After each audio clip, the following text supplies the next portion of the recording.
Bonjour à toutes et à tous et bienvenue sur Serial Entrepreneur, le podcast des entrepreneurs. Aujourd'hui, on se retrouve pour une série en collaboration avec Plug & Start et la Technopole de l'Aube. Alors Plug & Start, c'est 72 heures pour innover. On en parlera aujourd'hui sur cet épisode. Et aujourd'hui, je reçois Stéphane Marquier, qui est le cofondateur de Manerty. Manerty, c'est une solution de gestion locative pour les propriétaires bailleurs. Tu vas me raconter un peu l'histoire de Manerty, qui est assez récente finalement, et qui est très reliée à Plug & Start. Mais ma première question, c'est de savoir ce que tu as fait avant d'entreprendre, avant vraiment de lancer ce projet. Bonjour et merci de me recevoir. Du coup, Stéphane, j'ai étudié, j'ai fait mon bac à Lyon et ensuite j'ai fait mes études à l'étranger. J'ai passé une première année sabbatique en Chine où j'apprenais le mandarin. Après, j'ai fait 3 ans de licence d'économie en Italie à Milan et un master en management. Et au cours de cela, j'ai eu l'opportunité de faire des stages un peu à droite à gauche. Et ensuite, je suis allé dans la division financière de Procter & Gamble au siège à Genève. Et en fait, on apprend vachement, c'est une très bonne école. Et on s'est lancé en fait là il y a très peu de temps dans le monde de l'entrepreneuriat qu'on découvre jour après jour.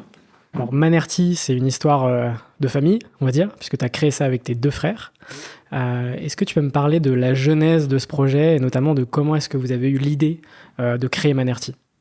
Alors en fait, on a commencé à investir dans l'immobilier, enfin on est des petits investisseurs et nos parents géraient ça gentiment pendant 2-3 ans et puis au bout d'un moment ils nous ont dit les garçons vous êtes sympas, vous allez reprendre vos appartements et en fait il s'offre à nous 2 solutions, soit on passait en agence et on payait 7-8% de frais et là ça tuait notre rentabilité, soit on gérait ça nous-mêmes et il faut pas se mentir ça prenait beaucoup de temps, donc on a commencé à se renseigner sur ce qui existait sur le marché. On n'a pas trouvé exactement ce qu'on voulait, il y a des solutions qui existent mais pas qui proposaient tout ce qu'on souhaitait, du coup on a commencé à travailler sur ce projet-là. C'était quoi justement un peu les problèmes que vous avez identifiés quand on est propriétaire d'un appartement et qu'on le loue ? Il y a énormément de tâches administratives. Il y a tout qui se digitalise, mais il n'y a rien qui est sur son portable, à portée de main, comme on peut avoir son compte en banque. On a un problème avec son locataire, ça va passer par mail, par téléphone, il n'y a rien qui est centralisé, il n'y a pas d'historique automatique. Les incidents, c'est pareil. Nous, on a investi dans une ville qui est à 100 km de chez nous, et en fait, on ne connaît pas d'artisans, donc on n'avait pas de plateforme. La comptabilité, c'est pareil. Soit on passe par un cabinet d'experts comptables, et on a un peu de support, mais en général, si on n'est pas très bien organisé et qu'on a une phobie administrative, qui est un peu mon cas, on se prépare pas très bien et du coup en fait on s'est rendu compte qu'au pire si ça fonctionne pas, cette solution on pourra l'utiliser nous au quotidien dans les aléas qu'on aura dans notre gestion. Oui, donc à l'origine c'est vraiment une problématique que vous avez eue vous en tant qu'investisseur. Exactement. Effectivement avec des tâches très, très chronophages j'imagine, etc. C'est cela. Et puis combiné à une phobie administrative, forcément ça peut être compliqué. Exactement, c'est vraiment ça et au final on sera nos premiers clients, ça c'est sûr. Ok, et donc vous ce qui est intéressant c'est que vous arrivez au moment de candidater à Plug & Start avec uniquement l'idée. Et c'est ce qui peut souvent arriver d'ailleurs quand on candidate à Plug & Start. Est-ce que tu peux me raconter le moment où justement vous avez découvert ce concours et puis me dire aussi ce que c'est ce concours Plug & Start, tu vois ? Alors en fait c'est mon frère Guillaume qui est tombé sur une pub de Plug & Start sur Madines et on était aux alentours de 10 mai et de souvenir la dernière date c'était vers le 20 et il y avait une trame de questions, enfin peut-être 10-20 questions, je me souviens plus, et on s'est dit allez, on va le préparer. Ça nous fait travailler, parce que dans tous les cas, il fallait qu'on avance, nous, dans la genèse du projet, le développement, etc. Et au fur et à mesure, donc, on s'est donné 10 jours, un petit coup de boost. On a envoyé notre candidature, mais vraiment au hasard. Enfin, ça a été, sur un malentendu. Ouais, ça a été vraiment la bouteille lancée à la mer. Et il se trouve que 2 ou 3 semaines après, Guillaume reçoit un appel et on a été pris. Et là, on était complètement étonnés parce que, on s'y attendait pas du tout. Ouais. C'était vraiment, on le fait, ça nous fait avancer, on gagne du temps et on se force vraiment à préparer ces questionnaires et cette candidature. Et donc, est-ce que tu peux me dire justement ce que c'est Plug & Start ? Dans l'intro, j'ai dit que c'était 72 heures pour booster son projet innovant, mais est-ce que tu peux m'en dire plus ? Alors, Plug & Start, c'est vraiment 3 jours à la Technopole où en fait on prend vraiment le temps de discuter, se concentrer sur ces problématiques, se faire challenger. On rencontre de nombreux experts et on rencontre énormément de porteurs de projets.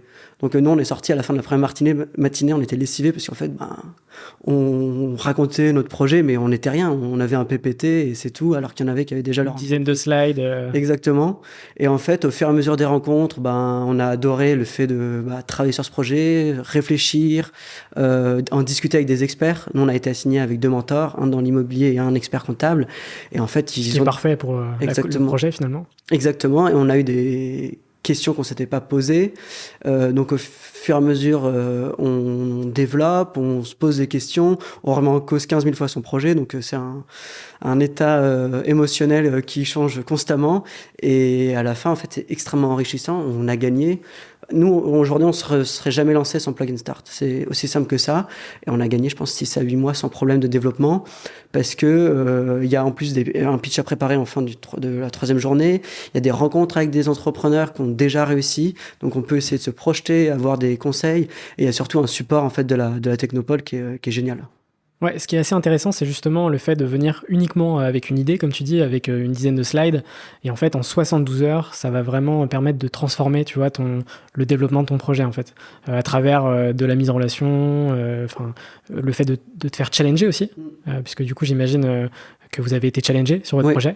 Vous l'avez fait à 3 avec tes 2 frères Oui, on allait tous les 3, on était tous en CDI, on a posé 3 jours de vacances.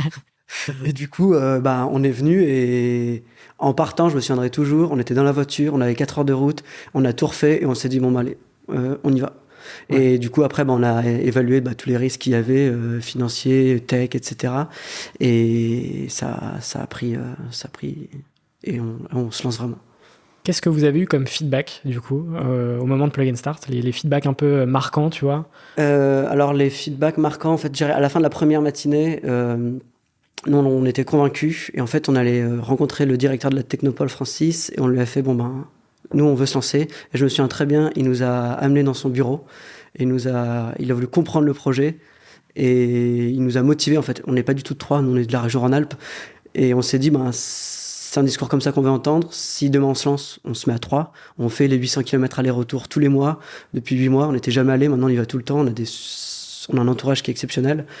Et en fait, c'est les différents discours avec les personnes qui organisent Plug and Start. Il y a des accompagnateurs, il y a tout l'équipe de communication, il y a tous les mentors et il y a surtout beaucoup d'entrepreneurs. Ouais, parce que ce qui est intéressant, c'est que Plug and Start, ça a lieu à 3. C'est organisé par la Technopole de l'Aube en Champagne, qui est un hub dédié à l'innovation. Mais effectivement, tous les porteurs de projets qui viennent à Plug and Start ne viennent pas de 3. C'est-à-dire que ça vient de toute la France. C'est un concours qui est national. Et en fait, justement, l'intérêt, c'est que peu importe d'où vous venez, que ce soit de Bordeaux, Lyon, Rennes, Marseille, vous pouvez candidater à Plug and Start et finalement faire accélérer, voire transformer votre projet finalement. C'est exactement ça. Et nous, on le voit aujourd'hui. On a un suivi qui est génial. Enfin, vraiment, il y a une vraie valeur ajoutée à ça. Et c'est pour ça qu'on vient. On est originaire de Lyon. À Lyon, il y a beaucoup plus de projets. Donc, il y a moins d'aide. C'est logique. Et c'est pour ça qu'on a décidé de mettre le siège là-bas et se lancer vraiment à plein temps là-bas. Ok, super intéressant. Qu'est-ce que ça t'a apporté d'un point de vue business, mais aussi humain? Parce que j'imagine que niveau business, forcément, ça a permis de transformer ce projet en quelque chose de beaucoup plus concret. Et puis d'un point de vue humain, en termes de rencontres, ça a dû être extrêmement intéressant. Les deux sont liés en fait, et on a eu une aide, dès le début sans être incubé en fait. À la suite de Plug and Start, il y a un expert en fait, un accompagnateur qui nous suivait de manière quasi hebdomadaire, qui nous aidait à préparer nos dossiers pour l'incubation, à revoir notre business model, parce que le business model il a été revu 15 000 fois entre le moment où on a Plug et aujourd'hui. Et d'un point de vue humain, on a un accompagnement, on a une mise en relation, il y a une proximité en fait là-bas entre les différents acteurs économiques, que ce soit du public, du privé, les institutions financières, qui est très très forte. Nous on arrive, on a besoin d'un rendez-vous, le mardi à 17h j'appelle la banque, le lendemain à 11h on a un rendez-vous. Quand on a revu notre business model, on avait besoin de rencontrer différents acteurs d'une profession, parce qu'on se demandait si ça pouvait prendre, et en fait j'appelle le jeudi, la semaine d'après on est à 3 et on a 10 rendez-vous. Et il y a tout qui est comme ça. Donc il nous aide vraiment à porter notre projet. Et nous, l'image qu'on aime bien dire, c'est on y va tous les mois, 3-4 jours, on part en colonie de vacances, 4 jours, c'est comme à l'école, tu prends tes devoirs, tu as du boulot pour 3 semaines, un mois, et tu reviens. Et du coup, ça nous va très bien comme ça, on a un vrai suivi, et c'est ce qui nous convient. Il y a un vraie richesse humaine et de support. Qu'est-ce que t'as gagné à Plug and Start, dans le sens, tu vois, en termes de réseau justement, en termes de conseils, en termes de confiance? Enfin, qu'est-ce que ça vous a permis de gagner au global ces 72 heures qui, j'imagine, étaient super intenses? Premièrement, un réseau important, des connaissances, parce que nous, on vient pas du tout du monde de l'entrepreneuriat, on était dans des gros groupes avant. Et Plutôt profil ingénieur, de ce que j'ai compris. Commercial. Commercial. Et moi, j'étais en finance, vraiment au sein d'un gros groupe. Mon frère, conseil au sein d'une grosse structure américaine. Et du coup, une certaine confiance en soi sur son projet. Si on va là-bas, on n'est pas en mode pourquoi tu te lances dans l'entrepreneuriat, t'as X chances de te planter et d'en vivre alors que t'as un salaire confortable. Un des discours, c'était vous avez un projet innovant, on peut vous aider à vous structurer, on peut vous aider à vous mettre en relation avec les différents acteurs locaux. Votre projet, il y a des bons retours. Le projet, il se pivote. Donc, en fonction, nous, on sait qu'on veut le faire. Après, c'est à nous de travailler et se donner les moyens. Mais si on nous met en relation avec les bonnes personnes, c'est tout gagnant. Et c'est le gros bénéfice qu'on a eu avec la Technopole. Ouais. Et du coup, tu m'as dit que sans Plug and Start, vous n'auriez potentiellement jamais lancé le projet? Non, en fait, pendant les 2 mois, 2-3 mois qui précédaient Plug and Start, on travaillait sur le projet en fait avec un freelance. Malheureusement, en fait, il est décédé pendant Plug and Start. Okay. Et il a eu un énorme souci de santé. Et on s'est réveillé le 2e jour de Plug and Start, on a appris son décès. Et là, nous, il y a tout qui a été remis en cause. Plus, il était proche de mon frère, donc bref, il y avait un gros questionnement. Et en fait, on bossait avec lui, mais il croyait, il était développeur polonais et il était convaincu du projet. Il nous disait, mais nous, en Pologne, on a le même souci, on a ça en France, on en parlait à droite, à gauche. Et en fait, à la fois, oui, pour lui, on a envie que ça réussisse, mais pour nous, et lui, il y a cru dès le début, donc on travaillait, mais on vivotait à droite, à gauche, travaillait 2-3 heures par-ci, par-là. Et quand on a eu Plug, la première question, c'était, il faut qu'on trouve un vrai dev.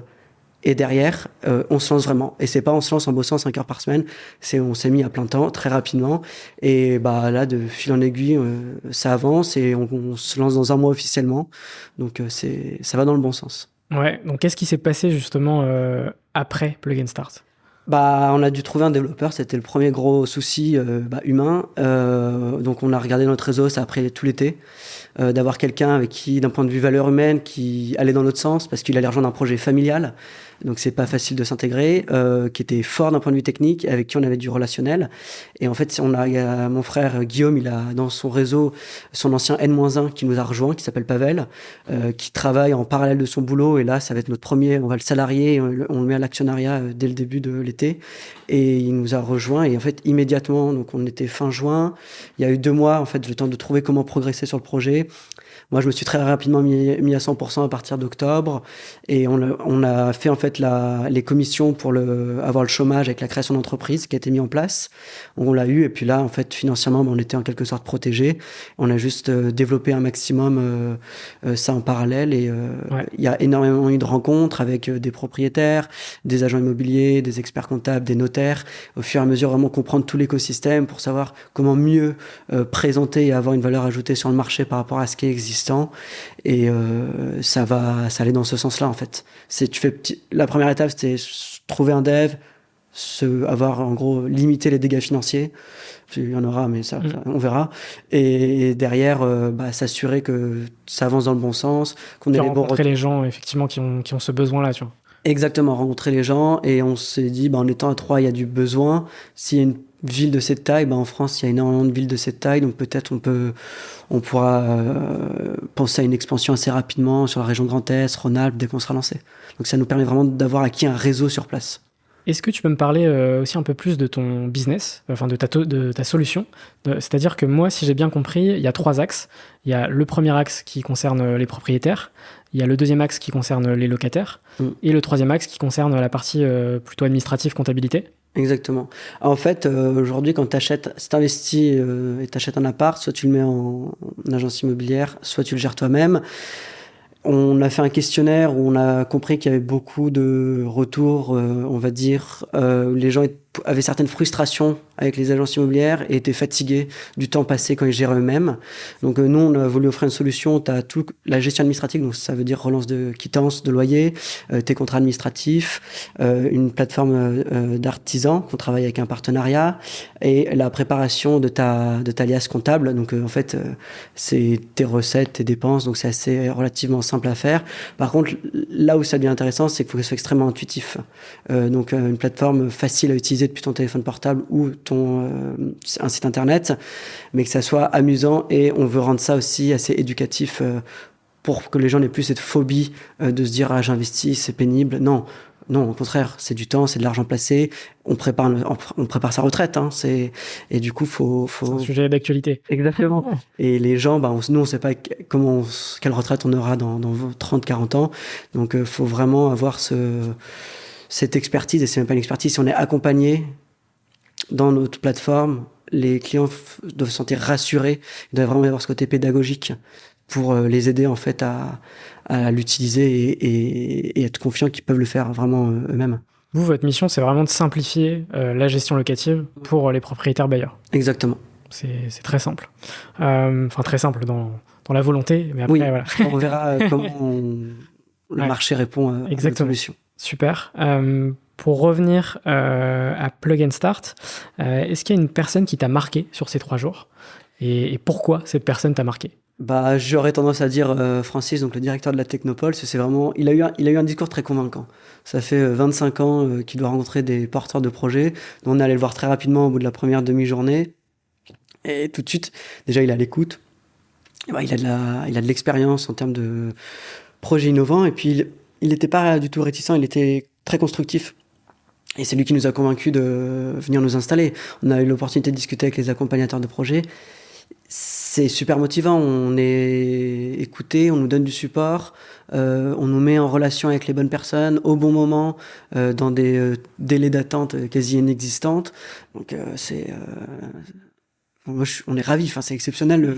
On en revient, la France, quand on voit tout ce qui est possible, c'est exceptionnel. Il y a des aides de partout, il y a des banques qui suivent, il y a des prêts d'honneur, il y a des subventions, il y a des technopoles qui travaillent. Il y a un écosystème qui est génial et on s'en rend compte au fur et à mesure. Pour rien au monde, aujourd'hui, je retournerai en arrière et juste pour avoir fait le travail qu'on a fait juste aujourd'hui, les quelques derniers mois, on est ravis. C'est ouf.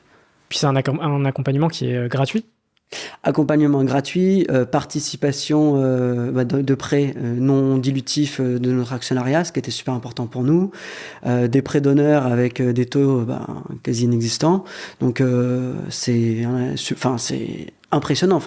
Parfait pour créer une boîte finalement. Oui, j'aurais jamais fait ailleurs. Ouais. En plus, les locaux, on a des aides. Là-bas, il y a tout le monde dans la Technopole. Donc, on fait 5 mètres, c'est Réseau Entreprendre. Allez, on prend la voiture 3 minutes, c'est Réseau Initiative. Il y a l'équipe de la com en haut, l'accompagnateur en haut des escaliers à gauche. Enfin bref, on va là-bas, c'est comment se donner les moyens de réussir. Ouais. Après, ça dépendra de nous et de notre projet. Mais sur le papier, l'accompagnement, il est parfait. Nous, on n'aurait pas pu espérer mieux. Qu'est-ce que tu dirais justement en complément avec tout ce que tu as dit à une personne qui hésiterait, tu vois, encore aujourd'hui à candidater à Plug and Start, sachant que les candidatures sont jusqu'au 20 mai. Tu vois, une personne qui hésiterait, qui se dirait non, mais j'ai encore pas assez d'éléments par rapport à mon projet. Enfin, tu vois. Faut y aller, ça sert à des éléments, on n'en aura jamais assez. Nous, on en avait clairement très peu. Faut postuler. Le projet, il y va pivoter dans tous les cas. Il va être réaménagé en fonction des besoins et des moyens qu'on y met. Et derrière, faut y aller. 3 jours, c'est quoi dans une vie? C'est rien. C'est au pire, c'est 3 jours de vacances en moins pour l'année.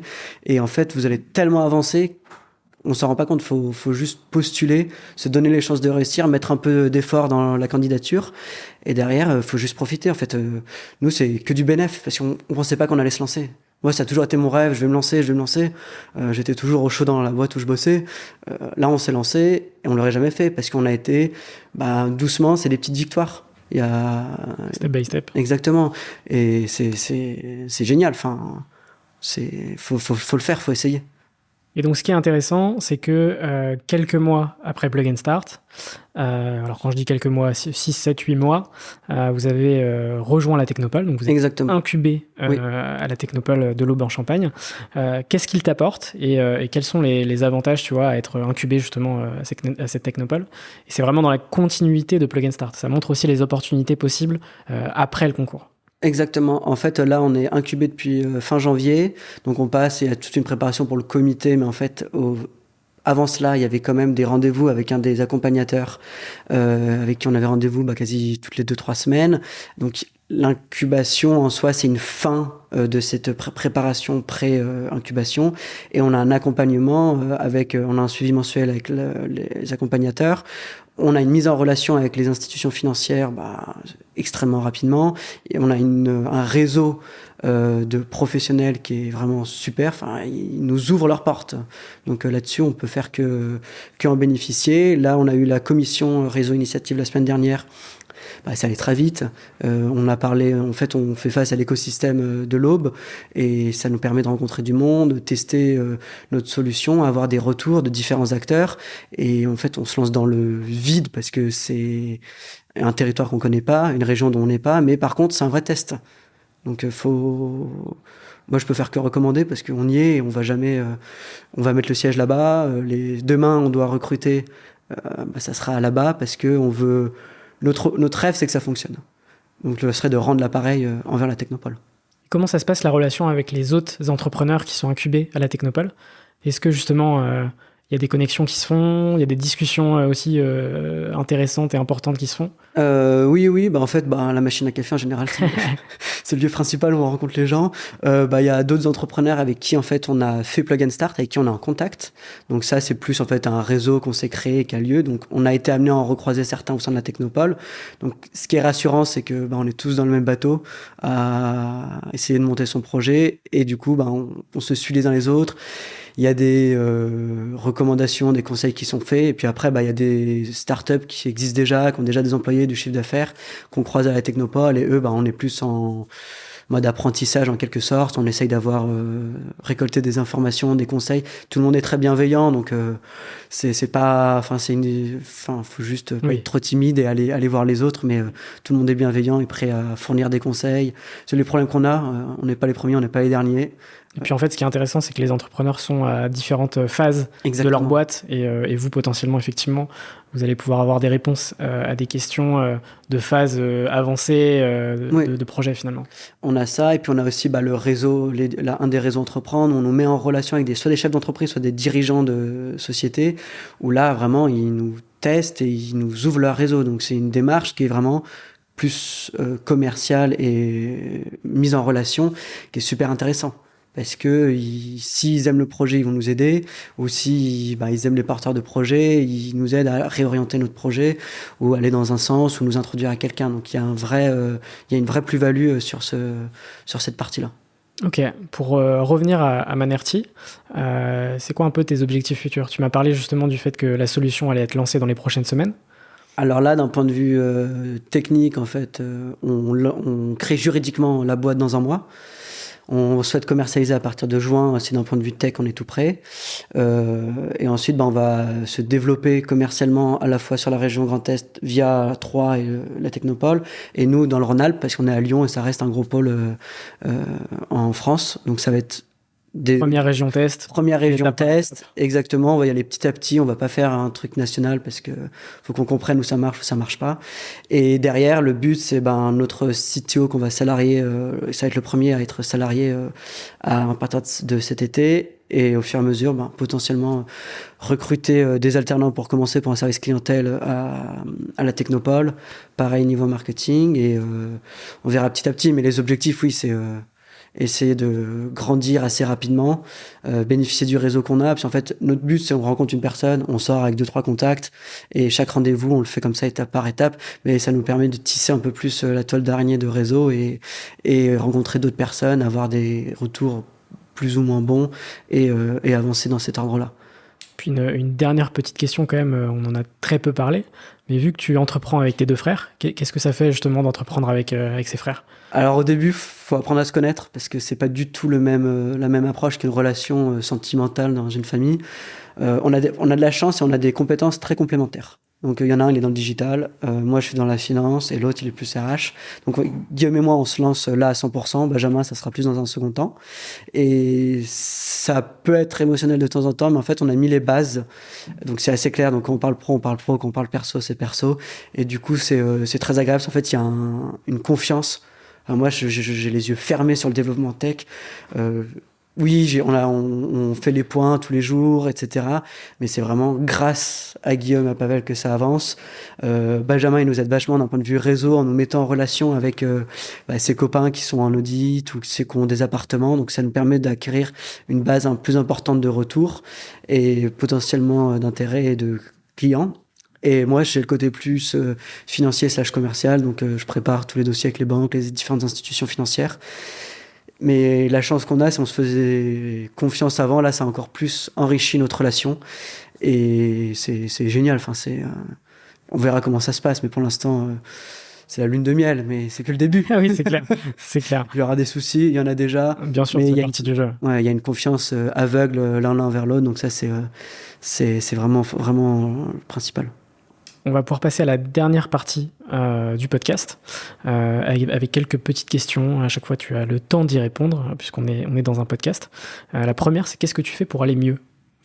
Du sport, hein, comme je pense beaucoup de gens. Et je passe pas mal de temps avec les copains et la famille. Hein, ça remet un peu les pieds sur terre parce que il n'y a pas que le projet dans la vie.